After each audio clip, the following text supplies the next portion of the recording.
Whatever hour you woke, there was a door shutting. From room to room they went hand in hand, lifting here, opening there, making sure. A ghostly couple.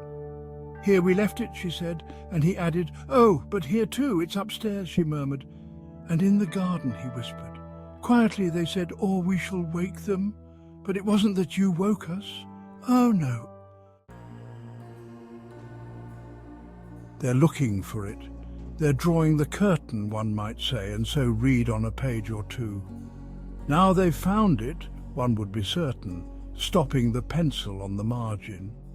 And then, tired of reading, one might rise and see for oneself, the house all empty, the doors standing open, only the wood pigeons bubbling with content, and the hum of the threshing machine sounding from the farm. What did I come in here for? What did I want to find? My hands were empty. Perhaps it's upstairs then. The apples were in the loft. And so down again, the garden still as ever, only the book had slipped into the grass. But they had found it in the drawing room. Not that one could ever see them. The window panes reflected apples, reflected roses. All the leaves were green in the glass. If they moved in the drawing room, the apple only turned its yellow side.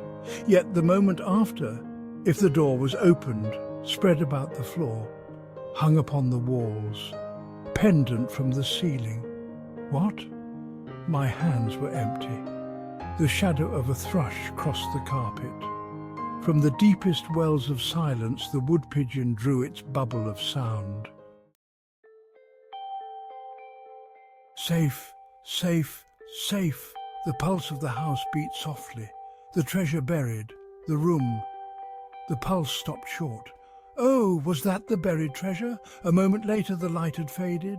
Out in the garden then, but the trees spun darkness for a wandering beam of sun.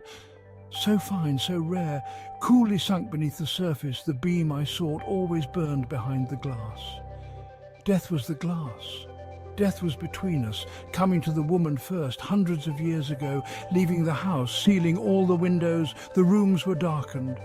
He left it, left her, went north, went east, saw the stars turned in the southern sky, sought the house, found it dropped beneath the downs. Safe, safe, safe, the pulse of the house beat gladly, the treasure yours.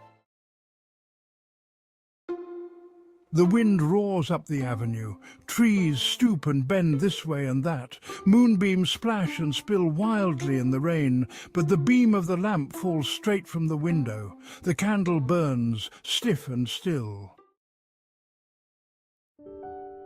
Wandering through the house, opening the windows, whispering not to wake us, the ghostly couple seek their joy. Here we slept, she says. And he adds, kisses without number, waking in the morning, silver between the trees. Upstairs, in the garden, when summer came, in winter snow time, the doors go shutting far in the distance, gently knocking like the pulse of a heart. Nearer they come, cease at the doorway. The wind falls, the rain slides silver down the glass. Our eyes darken, we hear no steps beside us. We see no lady spread her ghostly cloak. His hands shield the lantern. Look, he breathes, sound asleep, love upon their lips, stooping, holding their silver lamp above us. Long they look and deeply, long they pause. The wind drives straightly, the flame stoops slightly. Wild beams of moonlight cross both floor and wall. And meeting stain the faces bent, the faces pondering, the faces that search the sleepers and seek their hidden joy. Safe, safe, safe, the heart of the house beats proudly. Long years, he sighs. Again you found me. Here, she murmurs, sleeping. In the garden reading, laughing, rolling apples in the loft. Here we left our treasure. Stooping, their light lifts the lids upon my eyes. Safe, safe, safe! The pulse of the house beats wildly. Waking I cry, oh, is this your buried treasure? The light in the heart.